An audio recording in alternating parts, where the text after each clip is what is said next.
Join us for a review of the VW Passat Alltrack facelift. Let's go!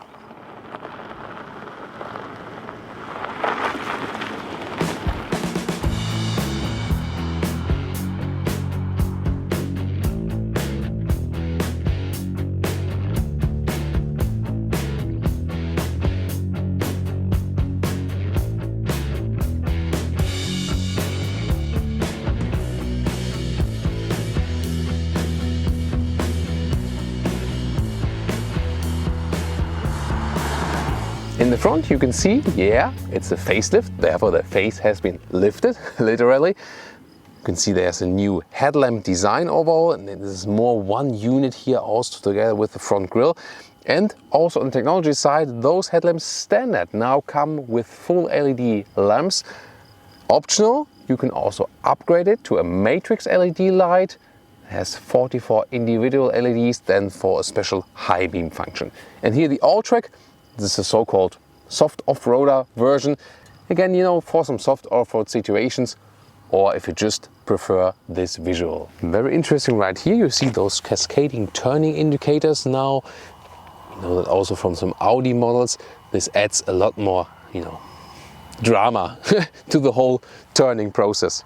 4.77 m, 15'6" or 188 inches is the length of the Passat, and that has remained the same. The platform is of course the same, still the MQB platform, the transverse building mount platform at Volkswagen. It's just that some designs have changed here in the side profile. For example, you get new rim style, so new wheels, 17 to 19 inch. Those ones are 18 inch. Here also the Alltrack with the special badge, then those plastic crossover wheel arches and the grey contrast in the lower part, and I think it does very well suit the vehicle. Same I already thought with the A4 Allroad, for example. I think this crossover style just works with those mid-size estates. Or what's your take on that? Other than that, you got roof rails here also for the normal variant, and you can see that this Alltrack here is a little bit higher.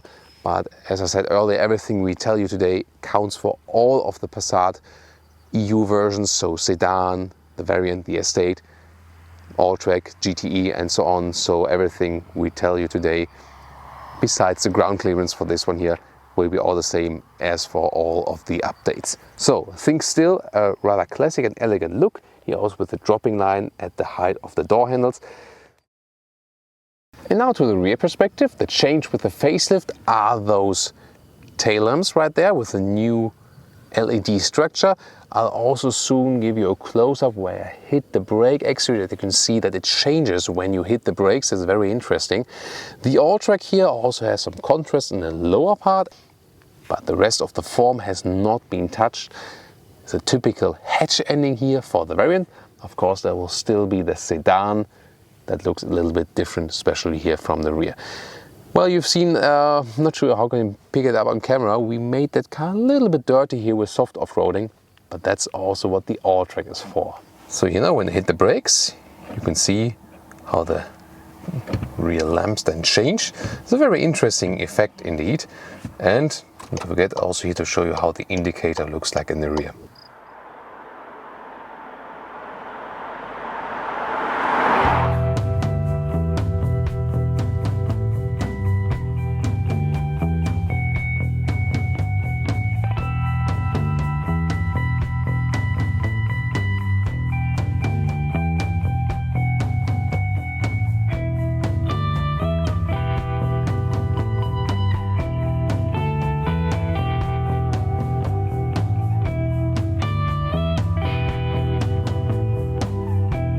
The car key here with the slide upgrade, so it's not that you push this button then it flips out. If you need the manual key at some point for like in special emergency situations, I don't know, it's in the top right there. But other than that, you usually just open and close like this, or with the keyless entry. It's also available.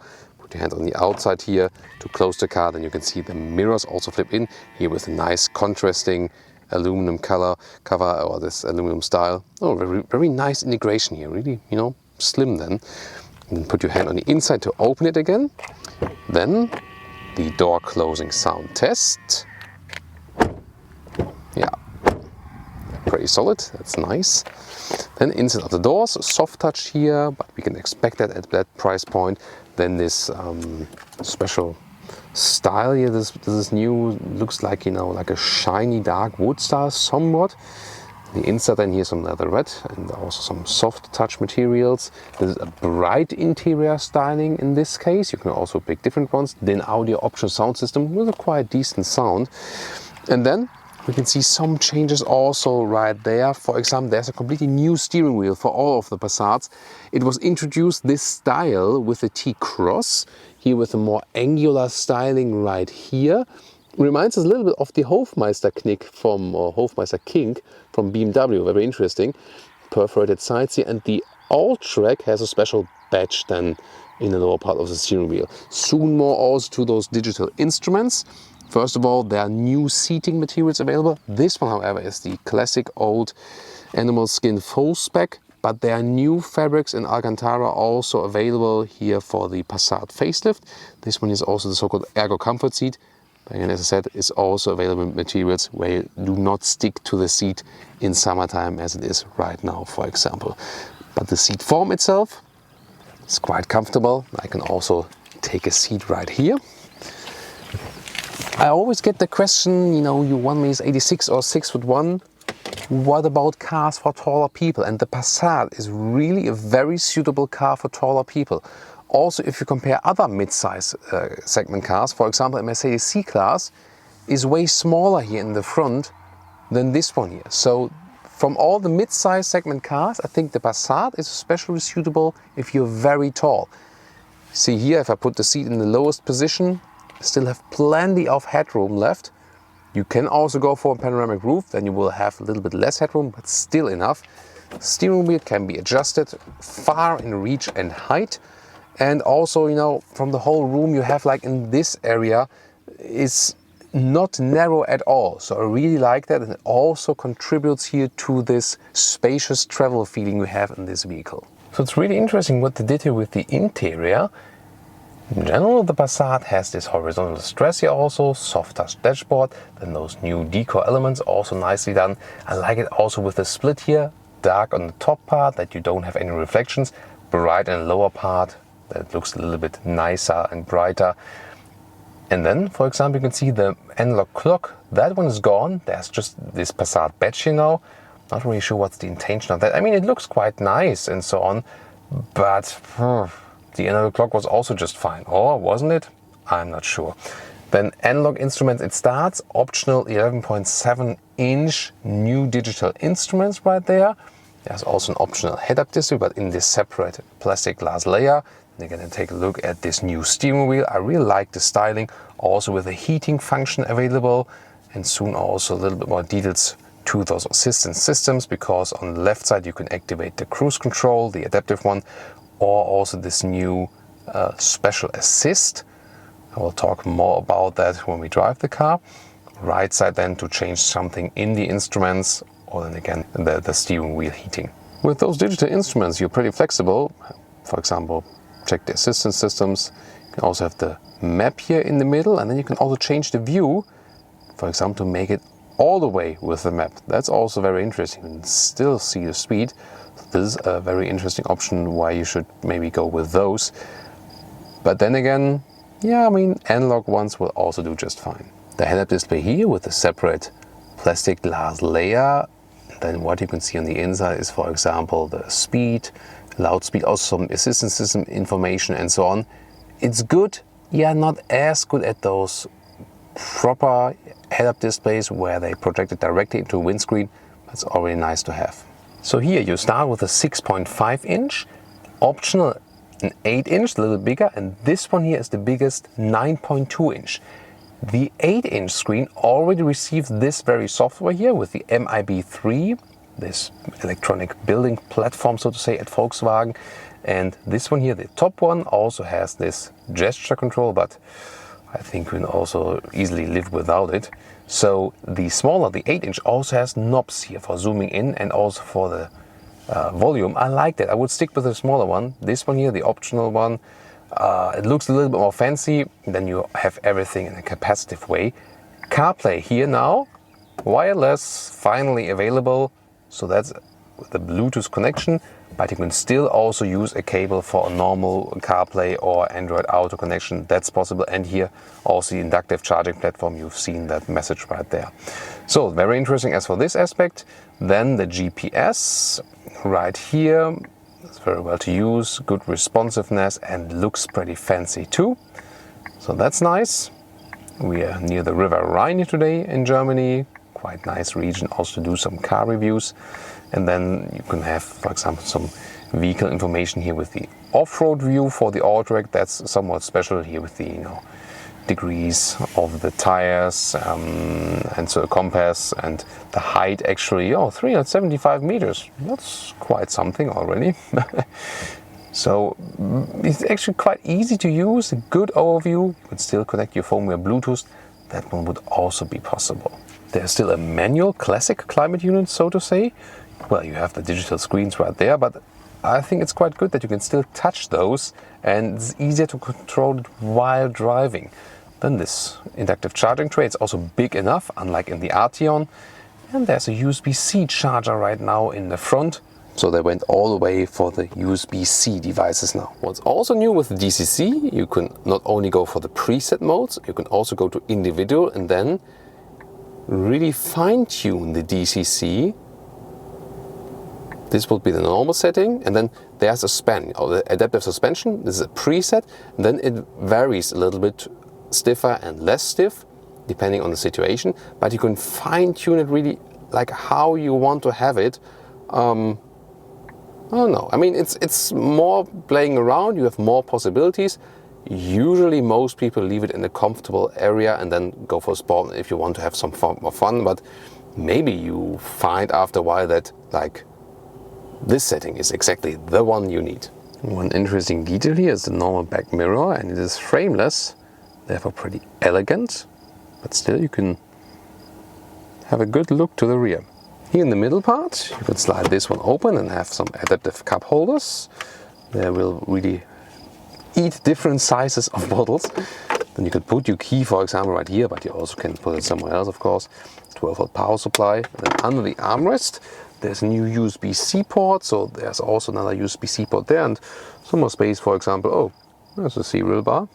So the rear compartment, right here, door opens wide enough.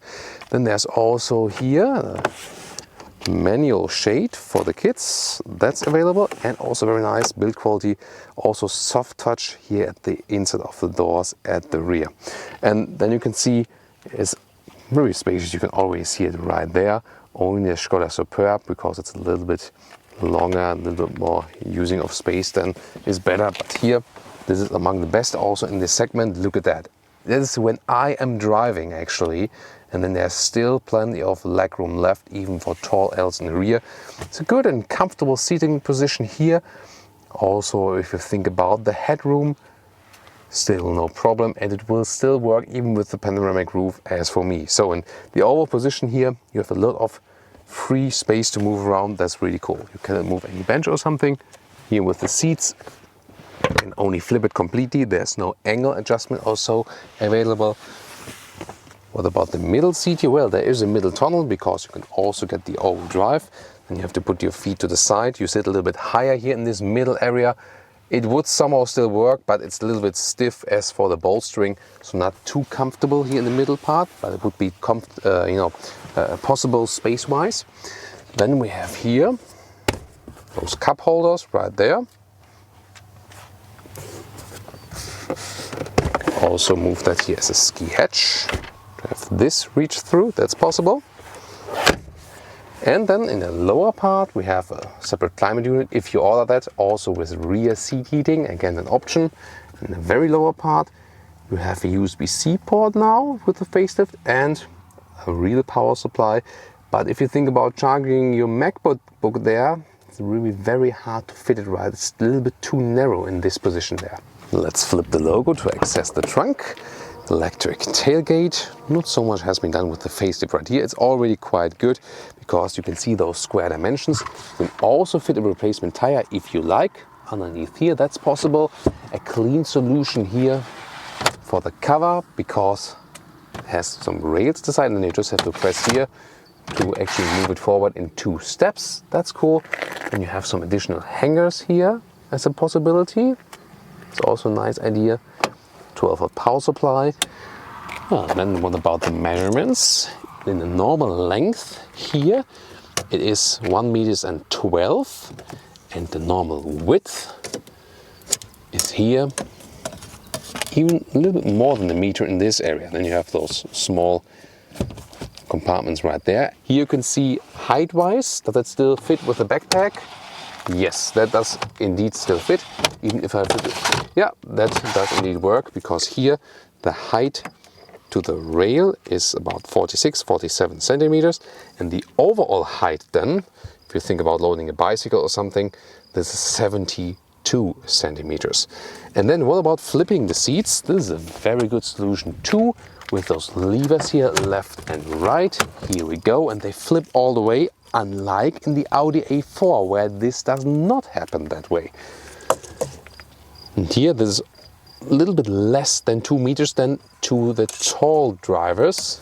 Of course, would be a little bit more when you have smaller drivers, and then you can load in the middle through them even longer than 2 meters.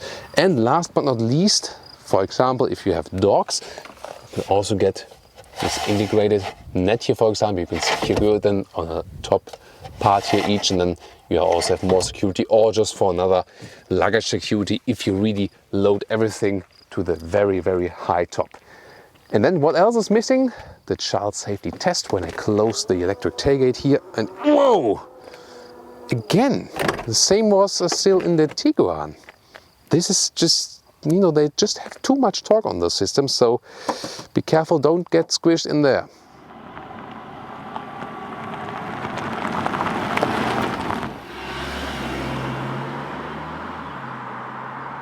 Let's drive in a more agile way. Let's put it here to the sport mode and give it some of the corners. I deactivated all of the assistance systems, and that together with the sport mode also gives me a little bit better feeling in the steering wheel. So it also is a little bit stiffer to control in the sports mode. And then let's see how the performance is here in the corners. Again, although we have the Alltrack setup here, the car does not shake up too much, especially here in the sports mode. It's very well suitable for those very even roads we have here. That's pretty cool. And see here, I don't have to steer that much, so the steering input is very progressive, and keep my hands at the steering wheel all the time. And considering it's a front-wheel driven platform, still very good handling. I mean, here in this case, of course, an all-wheel drive, and you can only get the power to the ground that well because this Haldex clutch transports also some power from front to the rear axle. Maximum distribution of 50-50. It will still be somewhat front-wheel biased, yes, but in most situations that won't play a major role then for that vehicle here. The good thing is really that it has very nice handling. This MQB platform also guarantees, you know, enough chassis stiffness, and it is a comfortable cruiser, but it is actually still quite some fun also to steer it here through those corners. And you can see how fast I could catch up to the car in front of us. I wasn't even going fast, you know, at least what I felt. So, but that was still pretty cool. So, a nice ride here, still also with Passat Alltrack. So, if you think about, should I go for the higher variant because it's, you know, maybe not sporty enough for me or something, it's actually no problem, especially if you have then the dynamic chassis control here. So that's a little bit too boring sticking behind that one. It's always like, oh, this one. So we can turn around here, and then we can also go uphill. That's also good then for you know, another engine performance test. This is the rear view camera with a nice resolution, also with the drone view from above. So now we're still in that sport mode. Let's go uphill now. That's picking up speed quite nicely. Yeah, that's cool. I mean, it's a business and or family estate here, and it's really a lot of fun to drive here, especially because it, you know, this mid-size segment is always a good compromise, you know. So recently also moved some bigger cars here up those hills, and this one here is actually more fun, and really, you know, how smooth the steering input is and the overall handling is really cool. So the Passat sometimes doesn't look that sporty, but you know, yeah, it's no rear-wheel driven car, yes, all true, but the driving dynamics here and the agility, and still, we are in the Alltrack even. Very, very nice ride and handling.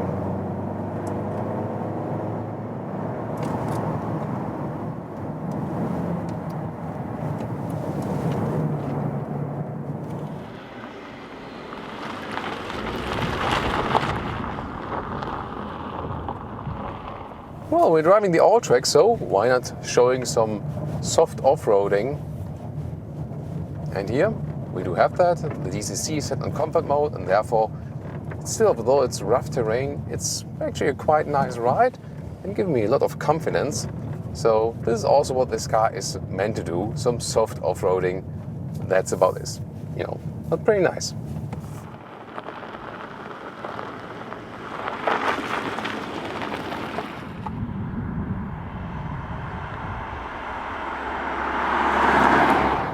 And now to some Autobahn driving and focus on assistance systems, because that one have been upgraded majorly. Interesting that the new camera can not only see different lines on the road, but also when there's, for example, a contrast between grass and tarmac. This is also pretty helpful when they are, you know, when the lines are not that well done. And here with a separate column here, I can go into the menu and activate or deactivate the lane assist. That's a helpful menu. And then I can set the adaptive cruise control.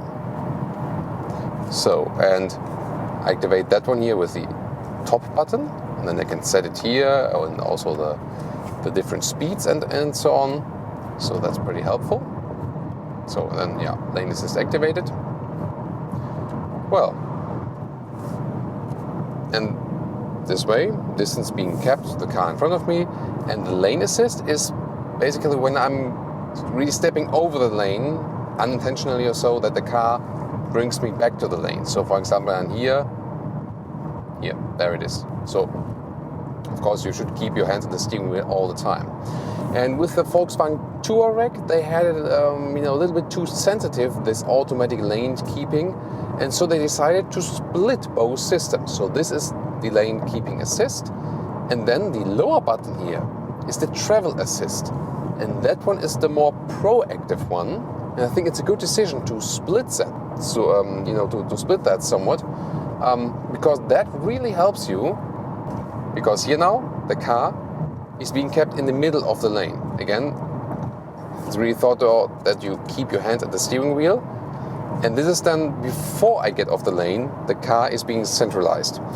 And again, as I said, with the Touareg so far, it was that, especially in Autobahn corners, when you drove a little bit faster, it was a little bit nervous at the steering wheel. They corrected that already a little bit for the Touareg with a software upgrade, but here it's even better done, and even better than that you have the chance to pick the system. So if you at some point think, oh, that's a little bit annoying for me, then you can deactivate that system and just have the AC with the emergency lane keeping assist. So a very interesting choice as for that one. And this, usually, it's really bad when you have a trap. That's very strange. I want to change the lane now or what? So here now the next traffic jam. And this is really good also, again, to test the systems here. How will it actually... The hell? So left or right now? Come on. Yeah. About that. So here now, let's activate everything, also the travel assist and the adaptive cruise control, and let's see what the car does. So it is being kept in the middle of the lane here as well. For the emergency corridor, that's not good. So I know only there's some, like the newest upgrade for the Distronic by Mercedes. It does actually recognize if you're left or right, and then moves a little bit to the side for the emergency corridor. But that's the only system doing that so far. Here the other systems, they're keeping the car in the middle of the lane. And you can see here, steering is done, acceleration is also done, and I really hope we come to a standstill at some point. That would be actually good in this case to see how the car is proceeding then or not. Here, even if we're driving at slower speed, it says take over steering. This is at the moment how the regulation is, and the manufacturers also have to take over this special regulation to do that. No, standstill? Yeah, it seems to be, yeah. So, no, come on, stop. Well, yeah, we are still 2 kilometers now, but you can see car is accelerating on its own again. And then, you should keep your hands on the steering wheel still, otherwise the car is saying, oh, don't do that. And he, in this case, also new with the facelift, done with a capacitive function of the steering, so it's not that you can cheat it with putting like a Coke bottle in here. That there are some videos about that, where you can then cheat the car that it thinks, oh, someone is still steering. This is now like with the button you touch, the steering wheel knows when you're touching it or not. And this is also another upgrade they have integrated right here. Now we're coming to the standstill, and I'm just interested if the car is continuing on its own again, or if I need to push the throttle, or well, the engine started, but yeah, so I can either press resume here on the steering wheel, or just a short click on the throttle, and then it continues right again. The engine, yes, starts itself, but it doesn't. It's maybe also a safety feature that when you don't really know it, and then the car would start itself. So there's also like a philosophic discussion, you can say. Yeah, very interesting how they upgrade the systems. Again, the new camera, that one is, for example, very important. Also, then the autonomous emergency brake assistant equipment, recognizes pedestrians and even now better cyclists, for example. That's also a very important feature. Yeah, and I think that's it so far, or it's enough for you with the traffic jam here. Let's speed it a little bit more up on the Autobahn here.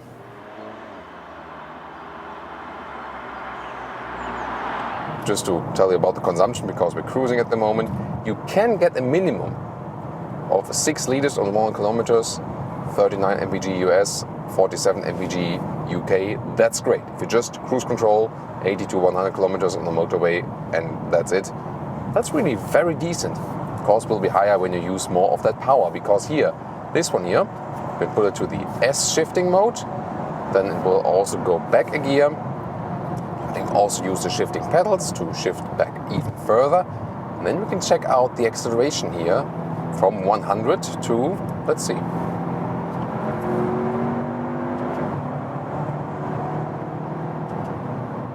And that's 140. So that went quite quickly from this 2-liter turbo engine. I mean, 272 horsepower in here, the top spec for this vehicle. And that, of course, more than enough. So also at higher speeds, you still got a lot of power left. The diesel versions will also have a lot of torque. This is also very useful for accelerating when you're already at higher speeds. The petrols will be a little bit more fun, especially when you're more in those lower speed regions, because they're a little bit more spontaneous. But most of the time it's really about in which gear you are in, because the normal automatic gearboxes here, the dual clutch transmissions, in the normal D driving mode, they tend to shift up quite early for fuel savings then, of course. There are also different driving modes available. I'm at the moment in normal driving mode. And then there's, for example, also comfort. That sets the DCC, the dynamic chassis control, which is an option for the Passat, still an option. And it sets it, to a more comfortable level, but it always adjusts to the situation. So this DCC, the adaptive suspension, is always, between a little bit stiffer, a little bit softer, depending on the ground situation at the moment. But then when you set a driving mode, you just predefine a certain span. That's very interesting as for this system, and very good as well.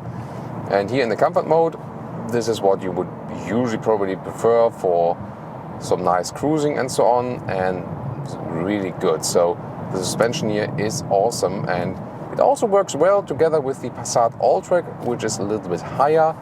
You feel that it's more, a little bit crossover-ish. Not exactly an SUV feeling, but not also as low as you would have in a normal passenger car. So just a little notch. Then we can also go to the sport mode and accelerate it out, because this one here already gives you again this S shifting mode. The virtual instruments also go to a red background to have a sportier tone. That's also a very nice feature, I think, because you've maybe seen here with the eco mode, it gets blue, comfort mode gets yellow, normal mode is also blue, and sport is then red. And then let's see if we can get a safe spot to enter on the left lane. German Autobahn is always racing. Here, let's go.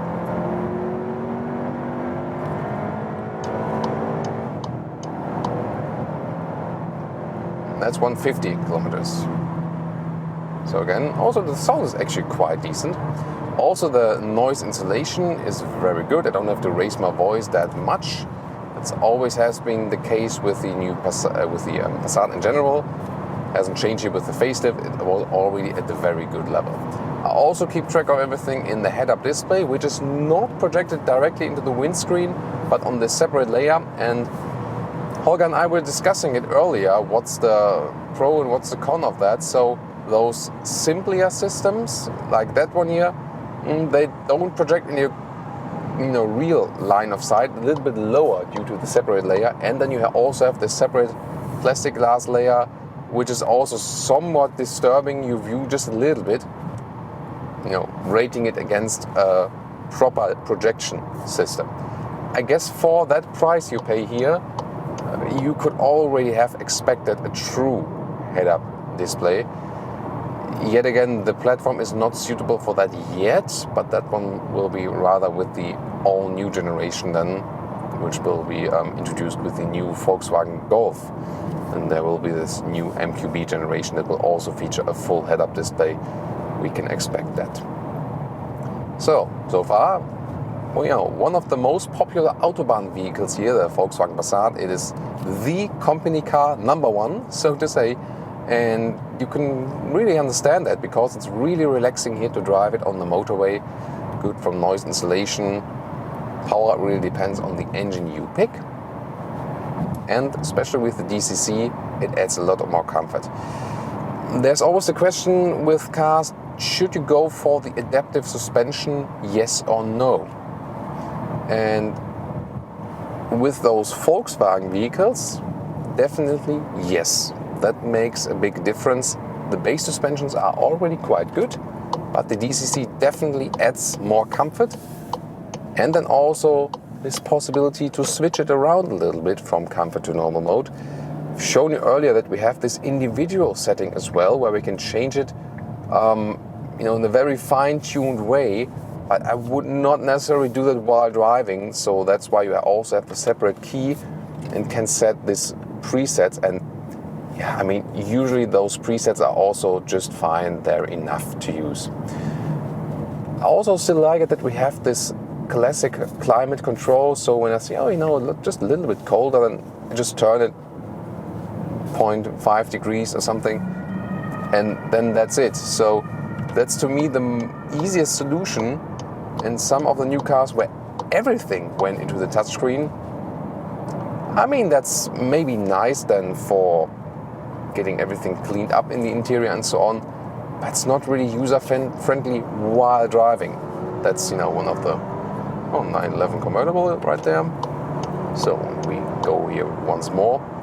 So by the way, when we're in the sport mode, get a stiffer feedback then from the suspension, so everything is a little bit stronger than sportier and so on. Here is also the blind spot monitor. So very well placed, also looks very sophisticated with those contrasting mirror caps. So in the sport mode, it's a little bit more fun to drive then, because you get this better feedback then. Even here with the Alltrack. So when you ask me, does this car feel way less sporty than in the Alltrack version? Well, not necessarily if you pick the DCC in here and set to the sport mode, and then you can even that out a little bit.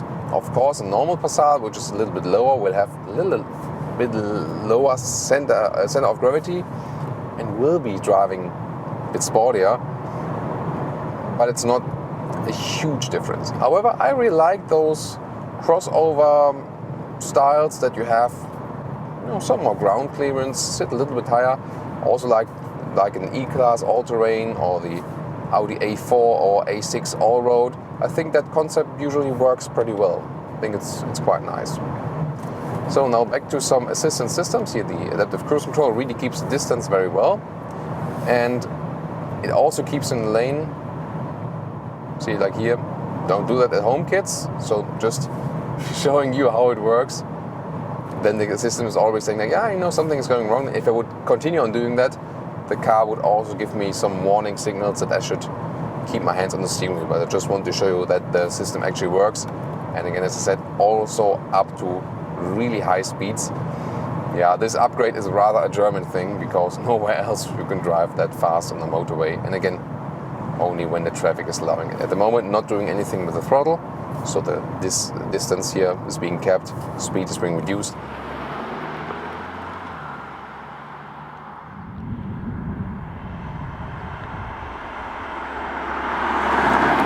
And now to our conclusion for today with the Passat facelift. Well, in general, of course, it has relatively remained the same as a base vehicle, and it was already quite good if you look at this mid-size segment. It's definitely a premium vehicle, and to me also among the leading ones in this mid-size segment in a lot of different elements. It has a lot of style and class. Here the Alltrack also has this special crossover look, yes. Some new styles then are also with the facelift, as for the rims, also for the colors. This new front is actually totally fine, looks a little bit more in line, definitely also with the new current lineup they have. Also good that you now have some technology upgrades for the headlamps. On the interior, of course, infotainment, a lot has been done right there. You do not necessarily need to go for the top trim spec as for the infotainment. You'll also be fine with the 8-inch screen, for example. You have a lot of more functionality, and also nice to have the wireless CarPlay right now. Also assistance systems, the upgrades we explained to you in the driving part is also pretty interesting, especially with the capacitive steering wheel. This is also what will be leading on to the transition from the normal self-driving to the autonomous driving. The car is actually, more interacting with you. Very interesting as for that. And overall, still a good use of space you have. You have a lot of space in the rear, especially in the trunk. And that's also why this one here, as it is right now as a variant, so as the estate version, is also one of the most popular cars in Germany. The general handling and agility here with this vehicle, even with the Alltrack, is really great. So a nice handling, a good progressive steering feeling, I really like that. And you can still have a lot of fun in a sporty way, even if you go for a little bit higher Alltrack version as we had, for example, here today. Thank you so much for tuning in. Tell us your comments about the Passat facelift and what you go for here for an Alltrack. Maybe the GTE, also very interesting with those power upgrades we had there. Explained to you earlier as well, that was also a very interesting choice, especially for the German customers, which now have more tax benefits as for the plug-in hybrids. So which Passat would you actually pick? Or would you rather go with the A4, with the 3 Series, or with the Mercedes C-Class? Tell me in the comments, and also tune in next time.